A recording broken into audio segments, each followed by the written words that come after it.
We're at the end of August, and we all know what that means. We've been waiting for a long time. Archery season is finally almost here.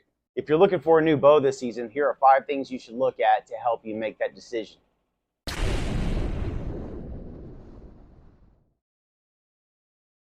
The 5 areas to look at are going to be your grip, riser length, brace height, what type of cam system it has, and the overall comfort. The grip's one of the simplest things about the bow. It's the first thing that you're actually going to touch when you grab it. Some are ergonomically shaped to fit your hand or to fit right into your palm. Some are small, some are fatter, and some are very blocky. That's going to come down to the way it feels for you. That's one of the biggest things. You're carrying this bow around in the woods or in the mountains, you want to make sure it feels good. Not just in that capacity, but you want to ensure it feels good when you're at full draw and you can comfortably aim effectively. Riser length. What this is the length of the riser from limb pocket to limb pocket, here to here. This is the VTM 31. It is a smaller bow. These kinds of bows that have a short riser length and a short axle to axle are going to be good options for a smaller statured archer or someone who's going to be hunting in tree stands or in close quarters. But when it comes to riser length, there is a give and take. You have longer ones and you have shorter ones. So the trade-off there is the longer ones can provide more stability. One of the downsides, and one of the most obvious downsides, is more weight. Smaller risers are a little bit more compact, a little less weight, however, they're not as stable.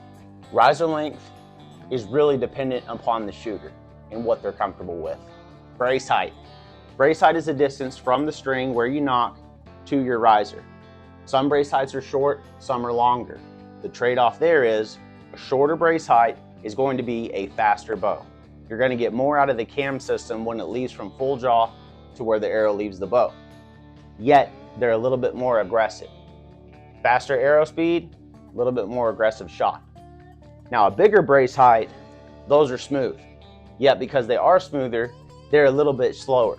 There's less time the arrow has contact on the string. So, a little bit slower, however, a really smooth, like butter, shooting bow. Now, the cam system. That's an important part of your bow. That's going to dictate how much power that bow is able to put in that arrow as it flies downrange. You have many different options. You got binary cams, dual cams, cam and half, and single cams. So do some research on the cams and you can try to figure out which one you want. The binary cam is the most popular right now. It's where it has a string and 2 control cables which help ensure that the cams are slave to each other. So when you draw the bow back, they rotate at the same time. Those are pretty easy to maintain. Your local bow tech can easily keep that in tune for you. Now the final thing to look at, comfort. Overall comfortability is going to be crucial when it comes to choosing a bow. You would never just decide on a car without even test driving it, would you? It's essentially the same thing. Just like even trying on a pair of shoes.